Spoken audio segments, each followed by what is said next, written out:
Hello, everyone out there in podcast land. This is the Front Row Network, the pop culture for NPR Illinois Community Voices. And I am your host today, Craig. I'm joined today by two co-hosts, Miss Vanessa Ferguson.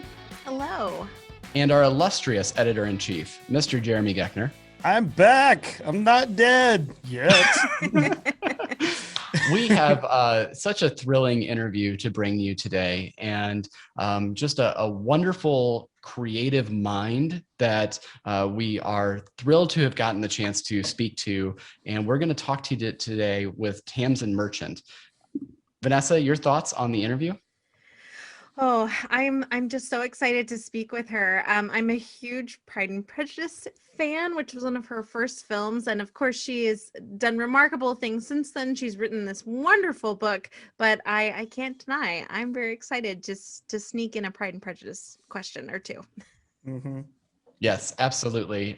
Jeremy, are you looking forward to this interview? Yeah, in much the same way, Vanessa, I worshipped that Pride and Prejudice movie when it came out because that score by Dario Marianelli just lived in my head for forever. I know. And the way they filmed that, it was just amazing. But yeah, but I recently finished The Tudors, which is where I know her most from, where she played one of Henry's wives, Catherine Howard, and an absolutely fascinating person in history. And her portrayal of her was quite engrossing and quite I don't know what impact making on me when I watched it. So I'm very much looking forward to talking to her about that, but also the book is just great. The book is just really great. I love that I'm really looking forward just to get into her mind on how she made this magical world and how anybody makes a world this like fleshed out like that.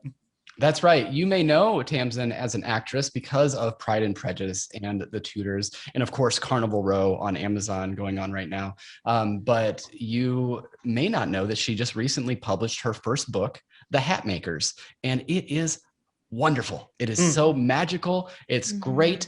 We all had the chance to read or listen to it recently. We'll discuss all of that with her coming up. And I just want to get right into the interview. I'm excited about this. So without further ado, here's Tamzin Merchant. We are thrilled to welcome to the Front Row Network and NPR Illinois Community Voices podcast, Tamzin Merchant. How are you today, Tamzin?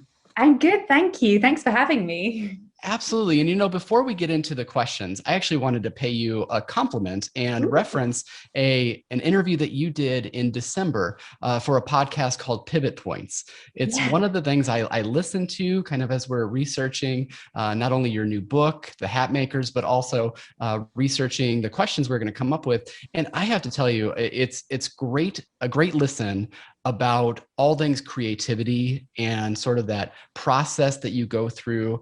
And so I can't recommend it enough to our listeners to also check out this interview as kind of a compliment to what we're going to talk to you about today. But it's called Pivot Points, and you did it all on creativity. It was wonderful. You can find it wherever you find podcasts, I'm sure. But thank you for that. It was a really cool discussion that you had. Thanks for the compliment. I love compliments. I collect them. And yeah, it was a great discussion about creativity, and Andre, the guy who runs Pivot Points, who came up with it. It was such a great idea for a podcast, I thought, to kind of try and locate that exact moment when something in life kind of shifts. And yeah, it was a really interesting kind of exploration for me, actually, to kind of try and describe and explain how it came about that I wrote my book. So thank you. Thanks for the compliment. Absolutely. And you provided such a great tease that now everyone's going to go and listen to that right after they're done with this. But we're going to get right into the questions. And actually, Vanessa has our first question. Yeah, so you have a degree in education studies, and you're clearly a very gifted writer. So we were wondering, how does your education influence how you write for young people? Do you have a particular outlook when you're writing for children? Oh, that's a great question. So I feel like, okay, so there's this thing in England where you try and get children to read for pleasure, which is, I think, a really important thing, especially when in our kind of, a lot of our mainstream education, it can be quite results driven and quite exam driven. So I think I felt when I was writing the hat makers that I wanted to, I didn't really have this reading for pleasure initiative really in mind, but I think something in my soul really felt like I needed to give children something that they could take and kind of be part of, feel like they could be part of the book, as well as and have it for the sheer adventure of reading, and the adventure of the story. And then I also wanted to kind of put little Easter eggs and messages in the book for children, that kind of will help them to affirm themselves, like their own magic and their own creativity. And I kind of wanted to give these messages both quite overtly and also sort of woven into the fabric of the book about how we all as individuals have our unique creative gift. And that could be so many things. But for me, I think in a lot of education systems, the teachers are amazing and often overstretched. And I think that it can become a little bit about the exams and what we as people can kind of, what we as citizens and as learners can sort of, what we can produce usefully in air quotes, usefully in air quotes. But so I think I kind of wanted to also bring and kind of gift to children that their uniqueness and is part of their kind of their magic and their creativity.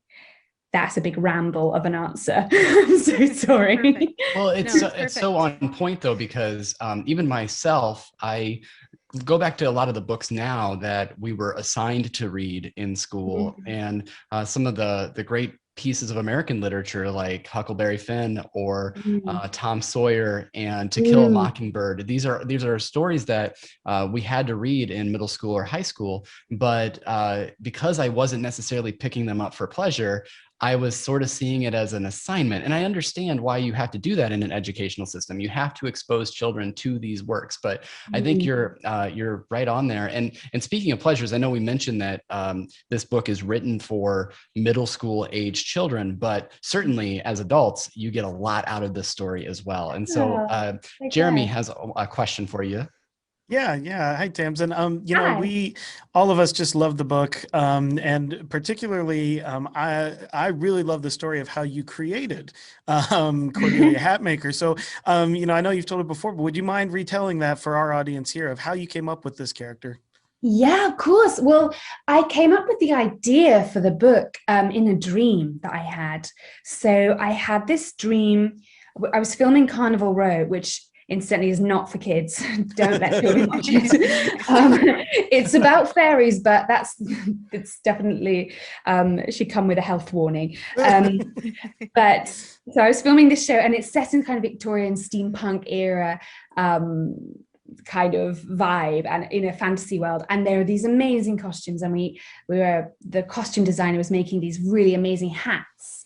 She made one particular hat for David Jesse, who has horns in the show because he's a faun, and she made this special hat to fit over his horns. And then she was talking about it in this costume fitting I had. And then that night, I had this dream about magical hat makers who have a rivalry with the bootmakers, and they have to make special hats for the king, and there's a shipwreck. And this is all in my dream. And then I woke up at 4:30 in the morning, and I woke my boyfriend up, who is a very patient man. And I told him all about this dream, and he told me to write it down. And I did. And then I took it to a very extreme conclusion of writing it down into a book rather than just writing it down on my notepad. So yeah, that's how I came up with the story. It came to me almost fully formed. Well, not the story itself, but the idea came fully formed in a dream. And then it did take me 2 years to write a good enough draft for it to be published. So yeah, I definitely wouldn't want people who have literary aspirations to think it's a bit obnoxious, isn't it, to be like, oh, I had a dream and I wrote it down and it's now a book. That's a bit Disney princess. This is much more like going to the mines every day for a couple of years and eventually kind of chiseling out a book. Yeah. Absolutely. And you talk about the influences that you had because you saw these beautiful costumes and hats from Carnival Row. Does the book take inspiration from other areas of your life experiences that you brought into your writing? Well, definitely the actor who appears in in the book, Sir Hugo Gushforth, may or may not be based on one or more persons that I have experienced in my career, but I'm sure my lawyers, if I had them, would tell me not to admit that. So yeah, Sir Hugo is definitely, I wanted to kind of give an affectionate but also sort of satirical view of actors, being one myself and adoring them and being, frustrated by them in equal measure sometimes. So yeah, Sir Hugo is definitely based on some people, and I think there are parts of Cordelia that are quite like me, but I think she's also kind of, I don't know, maybe she's this idealized version of me, and also I was trying to make her not too obedient, because I think sometimes girls especially, but children of all genders maybe get told that obedience is a good thing, and I think respect is a really good thing, but I think obedience, if it's kind of hammered into you as a child, I think it can be a bit of a damaging message to give to children. So, I mean, I'm not proposing anarchy in middle schools, but I think I wanted to make sure that Cordelia didn't play by the rules always. That's right. We can all they can all rise up in the lunchroom, right? And yes, exactly. Take over the schools. That's wonderful. The way that you get around this is you just send those actors that you're thinking of the book randomly and just say, you were such an inspiration in my career. And so in that way, you don't have to tell them exactly what the inspiration was. But Vanessa, you have the next question. Yes, and I think what you said about children having that experience of needing to be obedient leads well into this. So it seems more and more important today that young adult novels allow those young eyes, those readers, to see themselves in the story. So we wanted to ask you, did you take that into consideration when writing The Hatmakers? Yeah, that's a really good question. And so in The Hatmakers, I made the conscious decision not to describe the physical appearance of anyone. And I'm pretty sure that nothing snuck in, that no actual physical attributes snuck in. And this was for several reasons. I mean,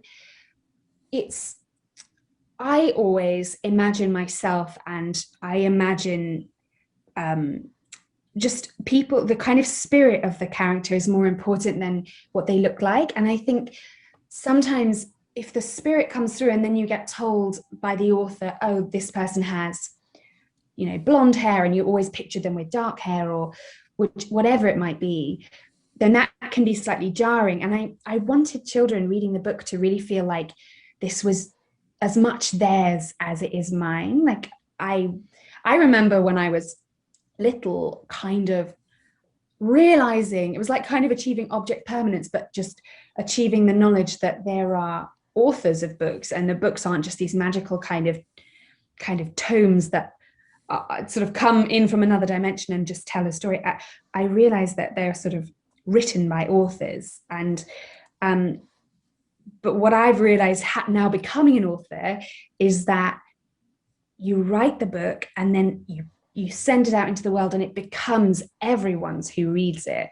So I may have written it, but it belongs to everyone. And so I didn't want any child reading the book to feel like they couldn't be Cordelia or Goose or Sam or any of the characters.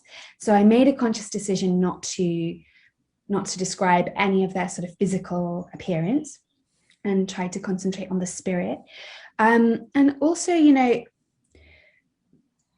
this is it's a sort of very difficult thing to talk about, especially as a white writer. I didn't want to kind of I didn't want to leave out, especially because it's set in Georgian England, which would have been a predominantly white society. But I didn't want to leave out children of different ethnicities, but I also didn't want to try to sort of appropriate and bring in different ethnicities in a kind of appropriating way. So I think I was trying to be very mindful, and I may not have, have pleased everyone. But my main aim was to be as inclusive as possible, but without trying to appropriate any other cultures or ethnicities. So yeah, it was a challenge, but my main thing was wanting to make sure that children who read the book can see themselves or whoever they want, or their friends, or whoever they like, kind of in the pages and imagine themselves. That's really cool that you consciously thought of that and as you're writing, because the rest of your words paint such a beautiful picture of the setting and of the land that we're in. When you as a reader are asked to transport yourself into a fantasy, you do still need some of those stepping stones to get you into that. And your book certainly provides that. It provides such a nice entry into this fantastical world that you came up with. And it's just beautifully written from that standpoint. And I guess I didn't necessarily notice that you had left out the descriptors of the characters, and I guess that's a good thing that I maybe didn't notice that, because it's kind of like you said, kids reading this can pick this up and really truly see themselves in the characters, which I think is just a wonderful way to go about that. Thank you. Yeah, that's my hope. Yeah, Jeremy, you had a question. Yeah, so one thing that this world, this magical world is just so marvelous that you've crafted in this book. One of the ideas that's so great is that these hats can instill, powers, or at the very least, like, some increased ability in some way. So fun little question here for you though, but let's put a hat on Tamzin here. What ability would you instill upon yourself there if you could? Oh, that's such a good question. And I should have a very pithy answer prepared, but I don't. I'd like the ability to feel more keenly what other people are feeling at that time. So like a sort of empathy hat would be, you'd have to be able to take it off, because it would be quite a lot to be able to, to feel that all the time. But I think to be able to sort of put a hat on and to feel really heart to heart with someone would be quite an amazing thing. If that's not too cheesy. No, absolutely not. I totally agree with you, because I mean, I think we can all agree, if there's one thing the world always needs more of, it is empathy, and feeling and seeing the world through certain people's eyes and other people's eyes and feelings. So I think that's a great answer. Oh, thank you. I was going to say, I know that you're in London now. We have about 40 million people here in America. So if you could start mass producing those hats. Yeah, those empathy hats, we could really use some. Cordelia could start getting that going for us. I definitely won't make them red baseball caps. Oh, there it is. That might be a good idea. Good idea. So I love reading, but I'm very slow at it. So I will tell you that I think actually all three of us, we wanted to make sure we checked this book out and got the whole story. And so all of us purchased the book on Audible. And what's great about that is that you are also our narrator through this. Yes. So I wanted to ask about that process of bringing your text to us vocally, and of course your experiences as an actor, kind of how that played into it, but also do you feel like narrating it in that way, or storytelling in that way, did it bring you closer to your characters? Is there a greater sense of accomplishment that you have for your first work because you were able to also speak it as well to us? I know I put in like 6 questions in there, so please feel free to answer whatever you'd like. That's a really interesting set of questions. I really enjoyed doing all the voices. So I really enjoyed kind of getting into Cordelia and Goose especially. And yeah, I think it made me feel, especially when Cordelia's having an argument with someone, it made me definitely feel like, yeah, Cordelia's right. I was very kind of on her side when I was doing the narration. It was really fun. I just sat in a booth for 2 days and read the book pretty much solidly in several hour chunks, and it was quite an intense experience, actually, because not only are you sort of in this hermetically sealed booth with the headphones on and the microphone right there, and the kind of words that I'd meticulously worked over and over and over for 2 years in front of me on an iPad. It's kind of just this hermetically sealed bubble, and it was almost like being in an isolation tank with my book, which is quite an intense experience. But yeah, I really enjoyed doing all the voices. That was a lot of fun, and some of the voices surprised me, actually. Mr. Darebottom surprised me a bit, and Great Aunt Petronella was a lot of fun to do. So yeah, I think I did loads and loads of facial expressions and waved my arms around and hit the microphone a few times, and we had to go and do retakes. But yeah, it was such a good couple of days. Well, and as I mentioned, you're so great at bringing these characters to us. But I'm wondering about even that process.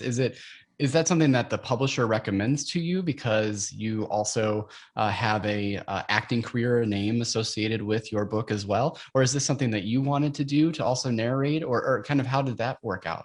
I think I pretty much just demanded to do the narration. And they were like, okay. So I was very keen to do it. So I'd done one book before. I did Meg Rosoff's Picture Me Gone, which is an amazing book. Meg's an amazing writer. But yeah, this was only the second book I'd ever done, so I didn't have a lot of experience. But we had 4 days set aside to record it, and I actually did it in 2. So nice. Yeah, I think I was just like, I know this. It's in my blood. And I just went for it. That's excellent. And it's wonderful. So I would definitely recommend to our listeners that this is of course available at all your local bookstores, but you can also get it on places like Audible if you wanted to hear the audio version of it as well. Vanessa, you have our next question. One thing I found really remarkable about the books was all the little details. And in fact, there's a glossary at the end of the book that describes the different items a hat maker can use to make a hat more magical. And I wondered, how do you keep that all straight in your mind? Do you also use the glossary? I have actually referred to the glossary several times to just check that what I'm doing is allowed within the kind of magical lore. My sister helped me with all the Latin in the glossary, because there are you get the sort of given name, a bit like a plant, and then the Latin name, and then a description of what the magical object does. And yeah, that was fun. And also something that I love in the book that they put in is this space at the end with blank pages for the owner of the book, who might be a budding hat maker themselves, to write down ingredients that they might find on their travels, their own magical ingredients. So that was important. I think it's in the American edition. I hope it is. I'm pretty sure. So yeah, that's wonderful. It's really cool to see all of the, I mean, again, just the idea that the creativity it takes to be able to, like you said, come from a dream, and then through hours and hours of work, bring that to fruition, and for us to be able to enjoy that. It's just incredible. Can't compliment enough there. But Jeremy, your question? Yeah, so I'm not going to give anything away or anything, but the book, yeah, you might. Well, it's allowed for you, I think. But I love that the book ends with a mystery, and that we've got a little bit further that it seems like we have to go here. It has me really eager to see if there's a next one. Do we have more books coming in the Hatmaker series? And if so, do you have a number in your head already of how many you think you're going to go? I'm writing The Map Makers at the moment, which is the sequel. Yes. Yeah. But at the moment, I've got what I'm trying to do, and this is a challenge, just from a kind of mechanical perspective, which is really interesting and a bit of a puzzle for me, which I love, is trying to make sure that the book, The Map Makers, feels whole and satisfying, and also there's a place for it to go beyond that.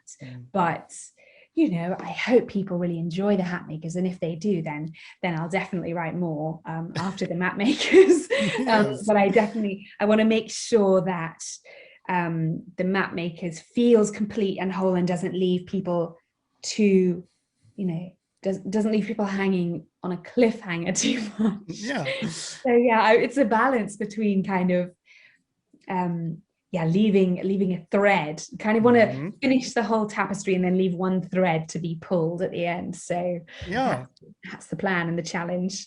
Well, it worked for me. I'm very much there. I was very satisfied with this book, but I'm like, I want more. I want to go there. And you know, like for any film studios executives listening, would make a great film or TV series. I'm just saying, let's get that going there. But you know, you've created this. You're working on the next one. Do you think that now you have that bug? Are you going to keep going with children's books and series after even this series? Absolutely, yeah. I actually have an idea for a prequel as well. Nice. Yeah, I have an idea. I have ideas for a prequel, a sequel, and a standalone book in the same world. So maybe not the same characters, but then I just love Cordelia and Goose and Sam so much that I would never want to stop writing their stories. So yeah, I've got the bug massively. I've been bitten by a magical hat making bug. There it is. Making book writing bug. Fantastic. We're excited to see where the Tamzin verse goes from here, right? Yes. Yeah. Tamzin verse.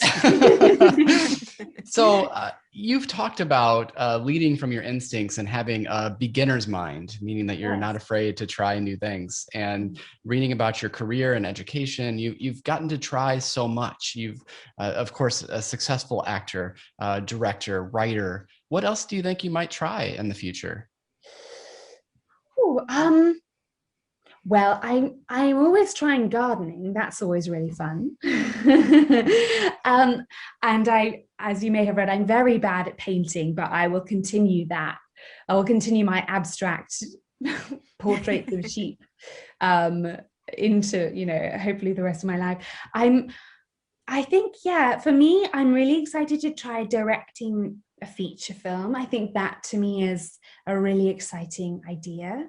I think storytelling in every way that we do it, like that's the thing about storytelling, is that it's sort of infinite and it can just be, it can be through so many different mediums. So I think making something is kind of a story, telling a story, whether you're making something with your hands or you're kind of making a story with words or you're making a picture. Like, I just think telling stories is the thing that I'm gonna hopefully continue to try for the rest of my life. That's my plan. That's excellent. It's a wonderful plan, and we as an audience get to reap the rewards of that plan. So I appreciate that quite a bit. Now we of course want to talk to you about your acting career as well, but I know you've done a lot of different press and interviews around your first book here, and so I wanted to slide in a question that just is: have you wanted to talk something about this book or speak to something about this book that you haven't been asked to this point, that you wanted to just get some more information out there, or get some story out there that you have? And not to put you on the spot at all, I just want to make sure that you get to tell that story as you're bringing your first book to publish here.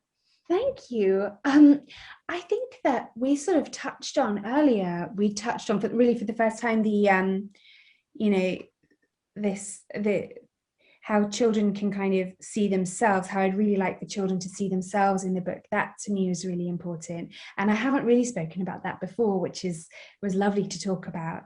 I think as well, what I felt while writing the book was that I'd like children who read the book, and children of all ages, so people you're the inner child of adults who read this, to feel like what they have to say and contribute and what they have to kind of make with their own hands and their own minds and their own kind of inner magic, that's really important. And that if you put your your heart and your soul into whatever it is that you're doing, whether that's, you know, writing a story or writing a song or playing a sport that you love, you know, whatever it is, if you bring your magic to it, that it's a really important thing that the world needs. I think we all need to do the sort of inner work of sort of contacting our inner magic and connecting with it. And then, so that's the inner work, and then the outer work is like bringing it out into the world and having the courage to share that with each other as well. And that is really where our world starts to be, how we start to change our world. That is how we change our world, is by connecting with our inner magic and kind of growing it like it's a little bean, and then you grow it into a giant beanstalk, and then you kind of you share your magic with people around you. And it can be scary, you know, it can be scary to share your inner magic, because it's quite vulnerable, but I think it's also wonderful. And so I like people who read the book to feel that they've got an ally in me for that, and that they can be inspired to kind of show the world their inner magic that they've adventured into their heart and their head and their belly. That's what Prospero says.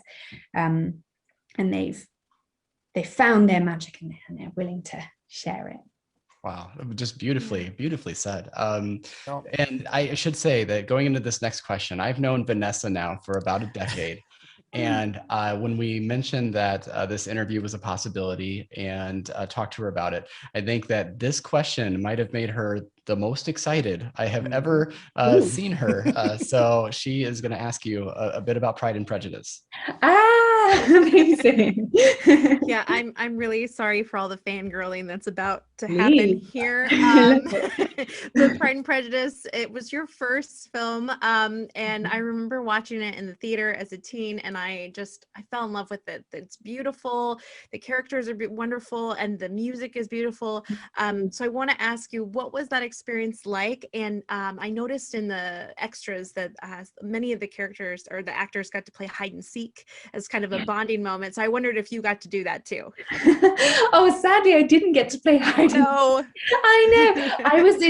I think that was the Bennett sisters, and I was being Miss Darcy, who is considered possibly a bit of a snob through a lot of the film, till we luckily meet her and realize that she's not. But Miss Darcy, Georgiana, didn't get to play hide and seek. She was she's by herself playing the piano in a whole different house. But yeah, doing Pride and Prejudice was absolutely transformational for me. And and kind of talking about, you know, connecting with our inner magic, like that for me was one of the first moments that I really did that myself. I was reading the book, and I cold called the casting director of Pride and Prejudice, because I was reading the novel. I was 17. I was just like really keen to go out into the world and do something. And this book was, it felt special and a way into something. So I was reading it, and my mum happened to point out that there'd been some announcement about how Keira Knightley was going to be Elizabeth Bennet in this new version. So I did some Nancy Drew style detective work, found out who the casting director was, found her phone number, and called her up and announced that I wanted to audition for this film. And she was like, who are you? And I was like, but I faxed a picture of myself into them, and they invited me in for an audition. And I got the part after 3 auditions. And I can still remember stepping onto set for the first time ever in my career and just feeling like this was the place I wanted to be. It was just wonderful. I spent, for the 2 months leading up to my 2 days on set, I spent half of that time learning the piano pieces that I played. Yes. My poor family were just like haunted by this beautiful music. Luckily, it was beautiful. I slightly murdered it, but it was beautiful. Dario Marinelli just wrote the most wonderful music, and yeah, it was transformational for me. And I knew that when I finished that part, I was like, I've got to do that again. It's a bit like riding a roller coaster. You get off. Well, I'm scared of roller coasters, but you get off at the end and you're like, wow, I got to do that again. And that's how I felt when I finished that job. And yeah, I was very lucky, incredibly lucky. But yeah, you just got to follow your instinct into those things. And that's what I did. And I'm so glad you mentioned that you learned to play the piano, because that's what I was going to ask you. Because after the movie came out, the score is just so beautiful. I went out and bought the piano music, and the pieces you played are not exactly easy. So I commend you for playing them. And it's just a favorite. I can't wait to tell everybody. I know I'm like, I talked to someone from the movie. Well, it's about the tenacity to just be, have that much confidence in yourself to say, I want to put myself out there for this. And that's a great message for these kids as well, that you're writing to, or you're, the fact that you can kind of pick up that phone and do that. And then that helped open so many doors for you. It's just wonderful. But we actually what we did was we asked some of our listeners if they wanted to give us some questions to ask you. And one of the first ones comes from, it was kind of, we almost received two very similar questions, and they were from Courtney and Anne, and they have a question that Jeremy's going to ask you. Right. So Courtney and Anne, obviously another thing that a lot of people probably know you from is the Tudors, the show. Actually, my wife and I just got finished watching the Tudors. We're a little behind, a few years ago. But we absolutely loved your portrayal of Catherine Howard in that. And, Courtney and Anne specifically wanted to know, looking back in your role as her on that show, did you feel like the writers were fair to that character? And did you, would you now with hindsight, would you change anything about that performance? Because Catherine Howard is such I won't say divisive, but there's so many conflicting things about her in the historical record. And so I'm just fascinated by how you even came up with that, how you rounded that character out. And as Courtney and Anne ask, do you think that it was a fair portrayal of her? That's an interesting question. Thank you, Courtney and Anne, for that question. I think Catherine Howard it's a very interesting topic because, so you look at a portrait. I always remember thinking when I was preparing for this role, you look at a portrait of someone back then and they all look so serious. It's a bit like the Victorians, like posing for their photo because it took 15 seconds. They couldn't smile. It took a lot longer to pose for a painting, and nobody kind of looked fun. And I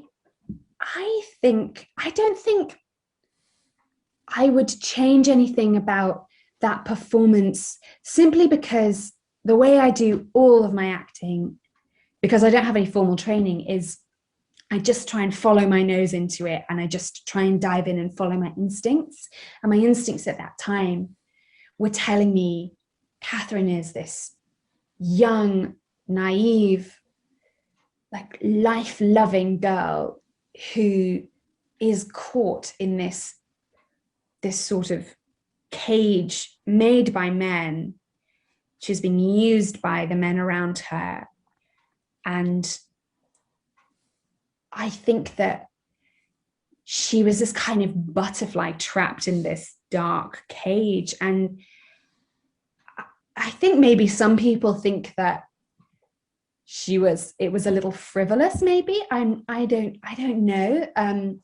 But I think that what Catherine Howard did was she really lived, and she sort of lived while she was alive, and that wasn't for long enough, and her death was a tragedy. But I think that it was made by those it was made by those men, that the cage that she found herself in was kind of not of her own, obviously not of her own making, but it was such a dark prison that was sort of closing in around her, and she was sort of dancing like a butterfly around a flame almost. And I know that's a mixed metaphor because moths go to flames, but she's more like a butterfly. So, but yeah, and I discovered afterwards, actually, when I went to the Tower of London, that Henry VIII had her, after she was beheaded, he had her body like destroyed.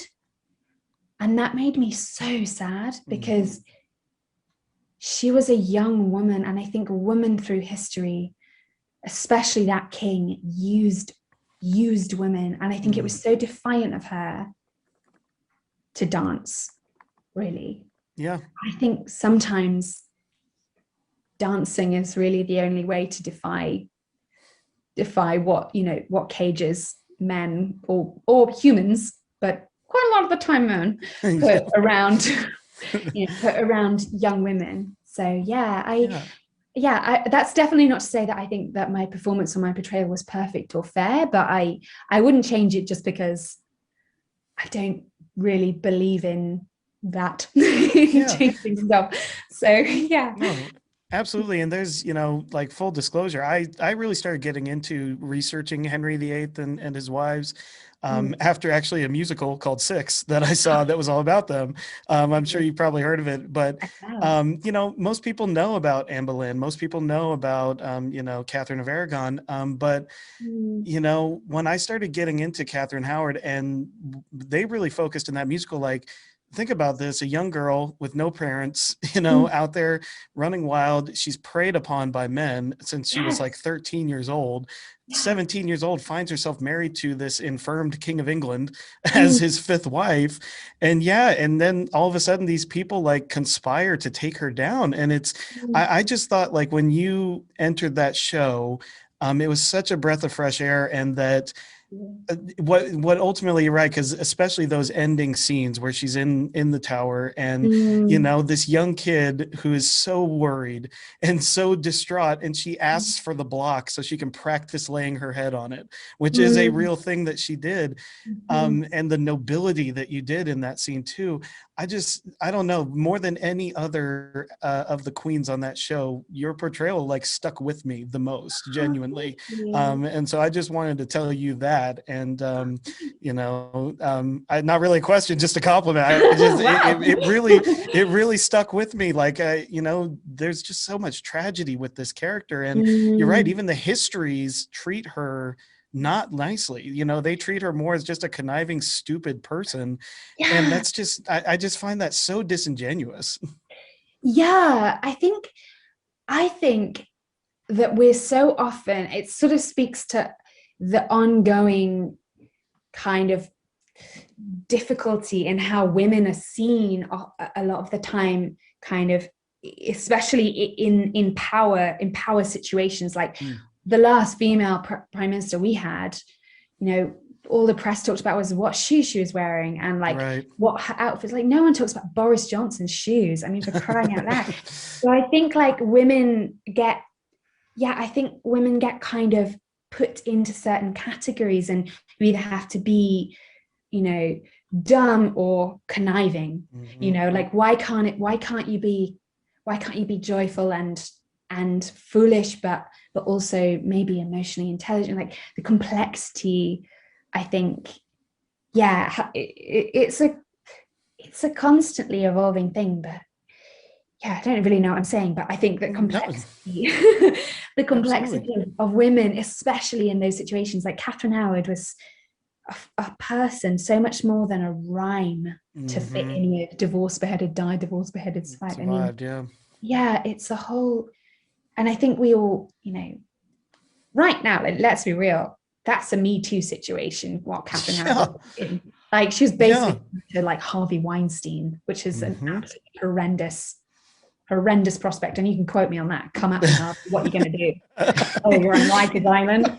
Yeah. Well, no, and you're right. Like that's kind of something I always like, at the end of the Tudors, I was like, okay, but Henry at this point in his life did not look like Jonathan Rhys-Meyers. Yeah, Jonathan is a very sexy man, even with, Henry VIII sort of, they've stuffed his like tights to make his legs look big. But right. Like, Johnny is a very attractive man, and no amount of makeup can really hide that. So yeah, it was a slight disparity. Yeah, but I love Catherine Howard. I feel a great sadness for her, and I feel like she's a sister, Yeah. So yeah, absolutely. I'm right there with you.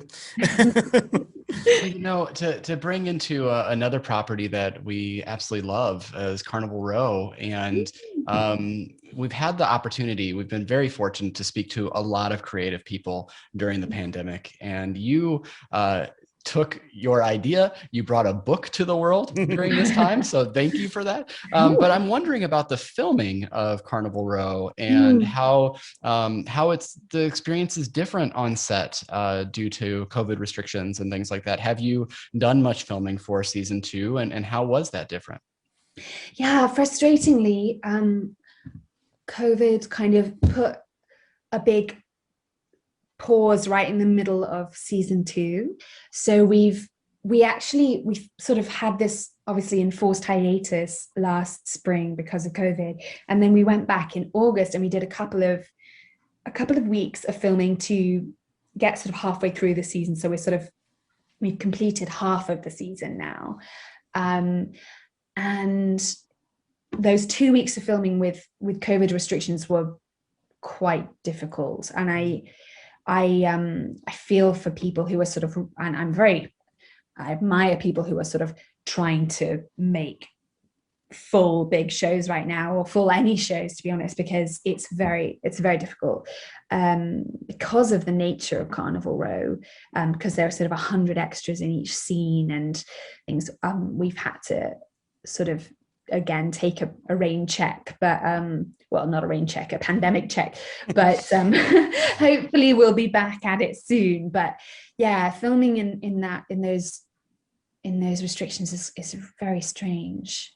Yeah, you can't quite relax and just get into the scene a lot of the time. As a fan of television and film, it's really interesting for me to try to wrap my head around how this ended up changing the industry and how those standards go forward, because obviously so many aspects of our lives are going to change after this. But it's interesting to be able to discuss that with someone that has seen sort of the beginnings of what that change will be. And so thank you for that. We do have another question that someone submitted to us, and Vanessa has that question. This is from Jonathan through Vanessa.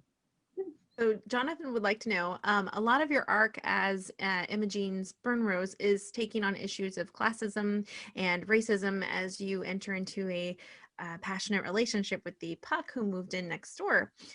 His race is of a lower class in the world, but he's way more wealthy than her or her brothers. So how do you see this fantasy world of Carnival Row addressing some of the social issues we have today?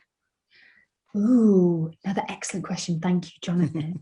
I think that what I love about Imogen and Agreas's relationship is that it's complex, but these two souls find each other. And I think that he sees Imogen and she sees him, and they see each other quite purely once they've got past all of the kind of the external circumstances of their race and their class and their different outlooks on life. What I loved playing Imogen. I love playing Imogen because I love how terrible she is at the beginning. She's so obnoxious and horrible, and I really enjoyed that. What can I say? It came very naturally to me. It's strange, but I think that what David and I don't want to speak for David, Jesse, who plays Mr. Agreas, as I call him, but what we were trying to do is show that these two people belong together. And even though they maybe didn't expect that, it happened. The love that they feel and that grows between them happens. I should say, spoiler alert, they happens because they see each other's souls. And I think, and they light something up in each other, which was really exciting to play. And I think that, you know, we're trying to say through that relationship that no matter, you know, what your backgrounds are and what your differences are, if there's love, like you can take on the world together. So that's a really cool story to be telling. Absolutely. Jeremy, you had another question for Carnival Row fans out there. Yes, absolutely. And I remember watching Carnival Row when it first came out, and just, you know, obviously I heard, you know, the title, like, from the brain of Guillermo del Toro, and I'm like, I'm running, you know, so yeah. I mean, like, anything that comes from his brain, I'm running to see. But, you know, it had such an amazing following, and it still does, that people just really got into this world that was created here. And obviously you've already said you filmed some of season 2. So, you know, we have to ask the question, you know, is there anything you can tell us for the random fans? Don't give anything away. Don't get in trouble. Oh my God. But, you know, like you've already talked a little bit how you've grown into imaging there, but, like, you know, can you tell us just anything else that we might be able to be looking forward to for season 2? Okay, so let me think carefully. What I can tell you, so Imogen and Agreus get on a ship at the end, and the ship still hasn't docked at the beginning of season 2. Okay. And everything is glorious for about 5 minutes. And then things start to go very badly wrong for them. And Imogen is tested in ways that she's never dreamed of being tested before. So yeah, it's a lot of fun to play in season 2. That qualifies. Yeah, absolutely. So maybe, what we can do is just watch the first 5 minutes of season 2, and then everyone lives happily ever after. There you go. Everything's good. You know. That's so great. Vanessa, you actually saw something on YouTube, I think you wanted to ask her about. Yeah, well, this is just kind of a fun question for you, but in our research, we found a series of YouTube videos of you trying to live off $1.50 in groceries a day. Yes. And there's a saying, celebrities, they're just like us. And I don't think there's ever been a more relatable video series that good. Yeah. So I wanted to ask you, what made you want to try living off $1.50 a day? Yeah, so that's a great question. So when I did the video series about the $1.50, that was for Global Citizen. Do you guys know about Global Citizen? Mm-hmm. Yeah, so I was actually part of Global Citizen when it started at Cambridge University. Hugh Evans was at university at the same time as I was, and he started this amazing, he'd already done like some things with Bono in Australia, and he came over to England, and he started this group of students, and we were sort of like testing out this whole new project idea of Global Citizen. And Global Citizen basically is absolutely brilliant. I highly recommend everyone get the app and start getting involved. You can get, when our world hopefully goes back to normal, you can basically earn points on the app by doing social media kind of pressuring of governments and stuff, by tweeting and writing and canvassing for sort of like for good causes. You can win points, you earn points rather, to get free tickets to music concerts. It's a brilliant kind of community and collective. So Global Citizen are doing this thing where you live off $1 a day, $1.50 a day for 5 days, to see how people kind of below the poverty line effectively have to live every day. So yeah, I did this series of videos where I was very much trying to take up that challenge, and it's very, very challenging. It's very difficult. And it was massively eye-opening. So yeah, living on $1.50 a day is a huge challenge, but you can do it and get sponsored for it. And but I highly recommend everyone gets involved with Global Citizen. You can follow on Instagram and Twitter, and you can get the app. It's a brilliant organization, and some amazing things have been done kind of in the real world through social media kind of pressure effectively, and collective action. So yeah. That's all wonderful. Did you have a follow-up there, Vanessa? The series of videos, there's especially one where you're at the grocery store and you're like, we're gonna have to take some items away. I was so anxious, and I'm like, oh, but don't forget about the taxes. Don't forget. Oh my God. I was like, oh no, Tamzin, you're gonna get taxed, and you're not gonna make it.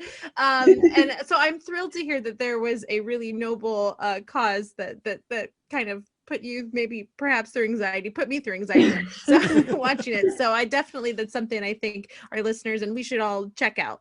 Yeah, and I'm sure you can read more about it on the Global Citizen website and stuff. I think it's every May, June time that you can kind of do this with everyone else is doing it as well, and it's quite an amazing thing to participate in, knowing that other people are doing it around the world as well. So well, that's wonderful. And we just want to say thank you for your time today. It's so great because I think that we are all about the same age, which means we have the benefit of being able to watch the rest of your career and everything that you're going to come up with.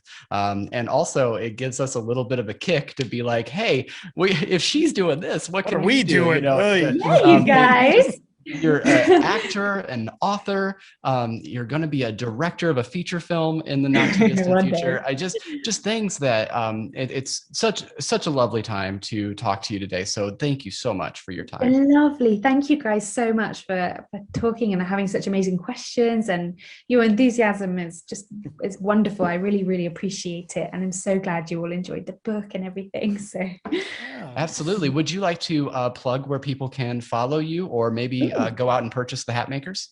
Yeah, well, yes, definitely buy the Hat Makers, wear a mask when you do, or order it online from a local independent bookstore is best. And yeah, I'm on Twitter and Instagram, and I'm not very good at either of them, but I do try. So please come and get involved, and send me pictures of yourselves wearing magical hats. I'm really keen to hear like what people want for their hats. I'd like to hear what you guys would like to, if you could invent yourselves a magical hat, what would you put on it? Oh my goodness. Oh no. The question. That is a tough question. You know, I do think that there are times in my life where certainly I allow that anxiety to come in, and that I'm such an extrovert, and especially during this pandemic, thinking about like, I put way too much stock into what others might be thinking about me, and the negative images that I have of that. So not to go all psychotherapy on you here, but I think that some kind of hat that would give me a bit more of that self-confidence boost when I need it. I think that could be really good. So I went first, so you both had time. Vanessa, I'll take a relaxation hat. I went and got my nails done recently. They look great. I love them. Yeah, thank you. For a streaming show, virtual show that I did, and even the nail tech was like, you must relax. You're making it difficult for me to do this, and in that moment I'm like, I am so tense all the time. Look, I noticed. So if you could make me a relaxed hat, I'll take it. Oh yes, that sounds good. Mine's pretty easy because I'm the editor-in-chief of this network, and I do a lot of things. And I have 2 kids, and I just always never feel like I have enough time to do everything. So I would want a hat that could just slow me down, just slow the world down temporarily for just a little bit, so I could, get a little bit more stuff done and not feel like I'm missing things when I choose one or the other. Oh yeah, that's a tough feeling, isn't it? Oh, those are 3 excellent hats. I commend your hats. They're yours now for the next book. That's right. If you need, there can be a trio of podcasters in the Map Makers. There you go. Yes. But thank you so much, Tamzin, for your time. We really appreciate it. Yeah. Of course. Thanks so much for having me, you guys. It's been lovely. What a fantastic interview. Such a creative person. She was so open with her discussion of how she developed her own world, but then also these roles that she's portrayed as an actress. Just a lot that you can take out of this interview. Vanessa, I want to go to your thoughts first. What are your thoughts about this interview we had with Tamzin? Oh, well, we've been very lucky to interview a lot of really creative people this past year, and they do not disappoint. I mean, she was just absolutely wonderful. I love the way she thinks, and I adore this book that she's created. It's just a wonderful, magical universe, and I wish we had the second book already. I'm really on pins. I want to know what happens. And of course, I'm too shy to ask her to just tell me off camera. But but that's okay. I will look forward to it. And she's just delightful and smart and creative. And I just really loved speaking with her today. And Jeremy, you not only talked about the book, but you really got into a great conversation with her about the tutors and her portrayal. Your thoughts on the interview? Yeah, well, again, just get the book, people. It's fantastic. It's a wonderful read. It's something really great to get lost in right now. Well, and I should mention that, because we did say that in the interview that it is marketed for, I think, grades like I think it's marketed for 8-year-olds to 12-year-olds in that middle school range, early high school. But truly, 3 adults here, we thoroughly enjoyed this book. Yeah. And there is a lot you can get out of it. And like you said, Jeremy, the escapism of going into a fantasy world right now is very appealing. So sorry to interrupt you, but I just wanted to the world's gotten a little better, but it still kind of sucks too. So yeah, escapes the world. But yeah, I was just fascinated by her stuff with the tutors because again, and we said it in there, just so much interesting stuff with Katherine Howard. And that is such a hard historical person to bring to life. And the fact that she was able to kind of amalgam, the historical records of her with the common sense knowledge of what we would think about, a person like that in that situation. It was just really affirming to me that she thought that deeply about it and that she kind of confirmed what I was feeling about Katherine Howard while watching that, which is this is somebody who's just an innocent person that's just crushed by this entire world of deceit and deceptiveness that's closing in around her. And I'm telling you, if you haven't seen The Tutors, it's only like 4 seasons. It's only like 50 episodes or something. It's great. And trust me when I tell you, her performance as Katherine Howard is definitely one of the standouts. It doesn't get as much time as like Natalie Dormer's Anne Boleyn, but it's so impactful. It hits you right there every episode she's in. I'll definitely have to go and check it out. It's actually one of my blind spots in her career, and I had not seen The Tutors yet. So something that I want to definitely explore, especially after having this conversation. But, I just thankful to her for her time. Can't say that enough. And thankful for her creativity and what she is putting out into the world. And it just was a lovely, lovely chat. And I think this was the first time that when we've done one of these interviews, they flipped the script and actually interviewed us. She asked us a question. I know. I was a little taken aback, and I don't know what to say. Well, that's it was like one of those where I guess we could have seen it coming, right? We asked her the same question, but it was kind of fun to flip the script and to have to think of that on the fly. But and maybe that's you get that gut reaction, like, oh, what is it that I would really love? And I think we all to answer a question right now.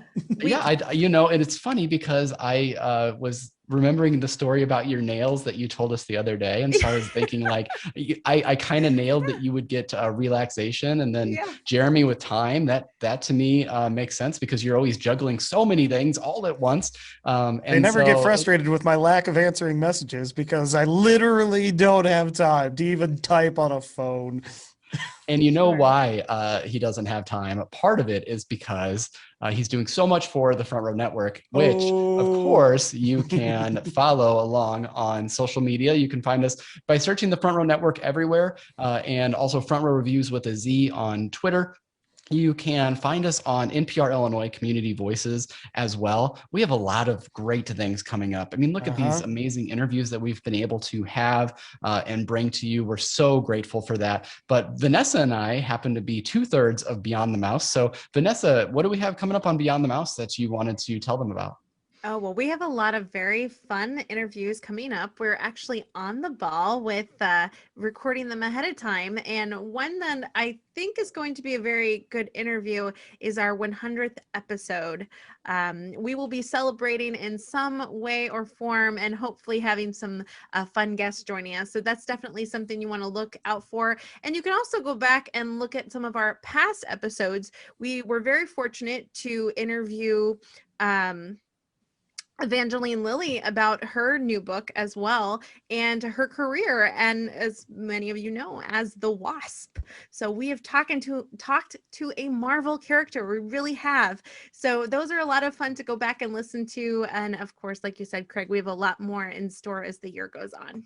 They're really good companion pieces, this interview with Tamzin and that interview with Evangeline, because both of them not only gave us the passion of bringing their literature to us, but also really great, insightful conversations about acting and about film that I certainly, if you haven't heard the Evangeline Lilly interview, certainly go back and listen to that as well. Jeremy, what are you up to? I know Are You Afraid of the Podcast still running strong. I hear that Nickelodeon is bringing back Are You Afraid of the Dark as well. So where are we at with what you're doing over there for the network? Only always. I mean, it's a perpetual state of rumor with Nickelodeon that they're bringing it back. Of course, they brought back the limited series last year, but there are indeed rumors of a more permanent series coming back. But yeah, Sarah and I will be recording the Tale of Cutter's Treasure, which is a 2-part episode on Are You Afraid of the Dark, the original series, starring Academy Award winner Charles S. Dutton, no less.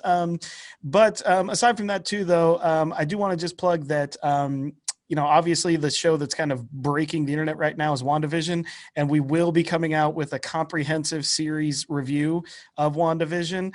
And moving forward, speaking of into March, the next Marvel series on Disney Plus coming out is The Falcon and the Winter Soldier, and we will be switching to a weekly limited series on all of the Marvel shows moving forward. So you will be getting every week an episode breakdown of that one. But with WandaVision, we will be doing it just one big one. We made that decision early and then we kind of regretted it because there's so many things happening in that show. But also coming up in March, want to plug Lou Hare's March Madness brackets. He is coming up with a doozy for the March Madness bracket. That's all I'll say for now. Let's just say, but it's going to be fiercely debated. Not to spoil anything, even to Jeremy, breaking news to Jeremy, but he might have gotten Beyond the Mouse in on the fun a little bit too. So I'm pretty sure he's working on multiple brackets because we're nuts here. But what else do you guys have to do? But no, tons of stuff moving, but those are a couple of big things with the network right now. And I have a feeling that these Marvel series breakdowns are because I asked too many questions in our group about the Marvel universe, and you guys have just got together like, we're just gonna have to make her a podcast for her to catch up. Well, you're supposed to be on it. I don't know. We'll have to talk about all that, and we'll have to get it all together. But thank you so much. If I'm on it, it's gonna be me just continuously asking, I have a question. That's perfect. That's perfect. No, we can't thank Tamzin enough for her time today, and certainly go out and purchase The Hatmakers, as she mentioned. Find it at your independent bookstore, or you can also listen to the audiobook, which we all really enjoyed as well. So go out and find The Hatmakers by Tamzin Merchant, and thank you again to her. We can't say thank you enough. So for the Front Row Network, I am Craig. I'm Vanessa. I'm Jeremy. And we will see you in the front row.